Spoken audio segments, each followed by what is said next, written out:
exposição. Passo agora a palavra à representação de mecanismos de tutela da democracia do Instituto Brasileiro de Ensino, Desenvolvimento e Pesquisa.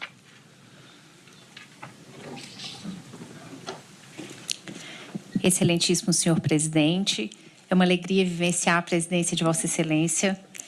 Excelentíssimas juízas e juízes dessa corte, me chamo Marilda Silveira, sou pesquisadora do IDP e coordenadora da Transparência Eleitoral Brasil. Falo pelo grupo de pesquisa Demetra, que agradece a oportunidade de contribuir para essa consulta. Considerando a riqueza do debate, a contribuição que se pretende oferecer apresenta-se em dois planos complementares. O primeiro, identificar se há base normativa suficiente no sistema interamericano para o reconhecimento da democracia como direito humano. O segundo, esclarecer qual é a consequência jurídica específica desse reconhecimento, especialmente em relação a situações que não se apresentam como violações isoladas. Parte-se do seguinte pressuposto: o sistema interamericano é plenamente capaz de identificar e sancionar violações individuais de direitos. Esse não é o problema aderente à consulta. A dificuldade surge quando essas violações não ocorrem de forma isolada, mas de maneira reiterada, articulada ou convergente. Nessas situações, cada violação pode ser corretamente reconhecida como tal, mas o que não se reconhece com a mesma clareza é que o conjunto dessas violações pode comprometer algo distinto, as próprias condições de funcionamento do sistema de proteção de direitos. Em outras palavras, não se trata apenas de múltiplas violações de direitos, mas de uma situação em que o indivíduo deixa de estar protegido por um ambiente institucional capaz de assegurar esses direitos. É precisamente esse ponto que o reconhecimento da democracia como direito humano adquire utilidade jurídica própria. Permitir qualificar que a violação não se limita aos direitos individualmente consagrados, mas atinge o direito de estar submetido a uma ordem institucional que assegure o funcionamento do sistema de proteção. Se me permitem uma breve aproximação comparativa, essa lógica não é estranha ao direito. Em diferentes ordenamentos e na doutrina, reconhece-se que a licitude de atos isolados não impede que o seu encadeamento produza um resultado juridicamente inadmissível. No direito brasileiro, por exemplo, isso se aproxima da ideia de análise de um conjunto da obra e, em determinados contextos, da noção de abuso. Não necessariamente porque cada ato isoladamente seja ilícito, mas porque o resultado produzido pelo conjunto desses atos se torna incompatível com os limites do sistema. Essa é a chave de leitura que orienta a contribuição que se pretende oferecer à consulta. Como se disse, a partir dela, a resposta pode ser organizada em dois planos. No primeiro plano, relativo à base normativa, não se trata de identificar um dispositivo isolado que consagra expressamente o direito à democracia. A questão é verificar se a Convenção, a partir de uma leitura sistemática, já estabelece condições normativas mínimas que estruturam o exercício do poder político. Muitos autores têm a sua posição sobre a condição de melhora da democracia, mas o pacto traz um conteúdo mínimo. E o Demetra considera que sim. Nesse sentido, destacam-se o artigo 23, que assegura direitos políticos em um sistema representativo, os artigos 8 e 25, que garantem as condições institucionais para sua efetividade, e o artigo 27, que, ao disciplinar os estados de exceção, revela limites que não podem ser desestruturados nem em situações extremas.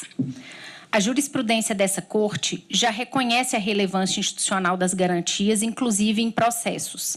No caso Iatama versus Nicarágua, a Corte afirmou que restrições ao acesso eleitoral afetam o pluralismo político. No caso Lopes Mendonça versus Venezuela, entendeu que a inabilitação política por via administrativa compromete a integridade do processo eleitoral. Em Lopes Lone versus Honduras, reconheceu que sanções e juízes podem afetar a independência judicial como garantia institucional. Esses precedentes já demonstram que a Corte considera os efeitos institucionais das violações, mas o reconhecimento da democracia como direito humano permite dar um passo adicional, qualificar esses efeitos quando deixam de ser pontuais e passam a comprometer o funcionamento do sistema como um todo.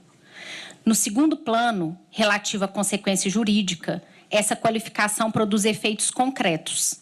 Essa alteração não é apenas descritiva, ela tem consequências jurídicas específicas.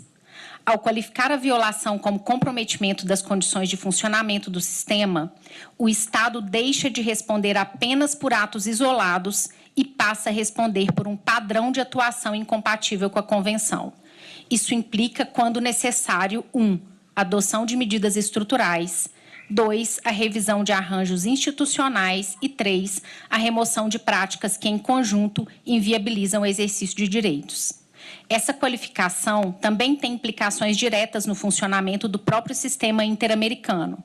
Ela permite que esta Corte reconheça padrões de atuação incompatíveis com a Convenção, articule violações que se apresentam de forma fragmentada e fundamente com maior precisão medidas de caráter estrutural.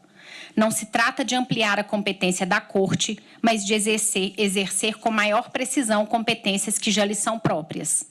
Mas há também uma dimensão que não pode ser ignorada.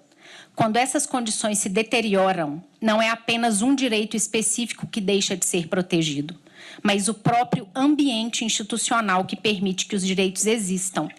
E o impacto disso não se limita ao indivíduo diretamente afetado. Ele afeta o tecido social, se projeta sobre o conjunto da sociedade, porque compromete a confiança nas instituições, a previsibilidade das regras e a possibilidade de participação em condições de igualdade. No que se refere à margem de apreciação dos Estados, ela permanece preservada. Os Estados continuam livres para definir seus modelos institucionais e suas formas de organização política. Mas essa liberdade encontra limites nas próprias disposições convencionais. E esses limites não precisam ser construídos pela Corte. Eles decorrem da leitura dos artigos 23, 8, 25 e 27. Isso também delimita a justiciabilidade. Não se trata de submeter decisões políticas ordinárias ao controle dessa Corte, mas de identificar quando o padrão de atuação estatal, considerado em seu conjunto, ultrapassa o que é compatível com a Convenção. Em síntese, é possível reconhecer a democracia como direito humano no sistema interamericano, desde que esse reconhecimento seja compreendido por 3 elementos, ou premissas. 1, não como criação de novos conteúdos normativos. 2, como expressão de limites já estabelecidos na Convenção.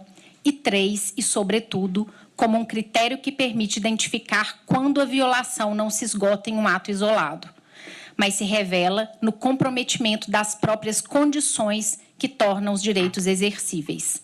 Não se trata, portanto, apenas de proteger direitos, mas de assegurar as condições que tornam possível a sua existência. Muito obrigada. Muito obrigado, professora Marilda Silveira, por sua participação e por sua exposição.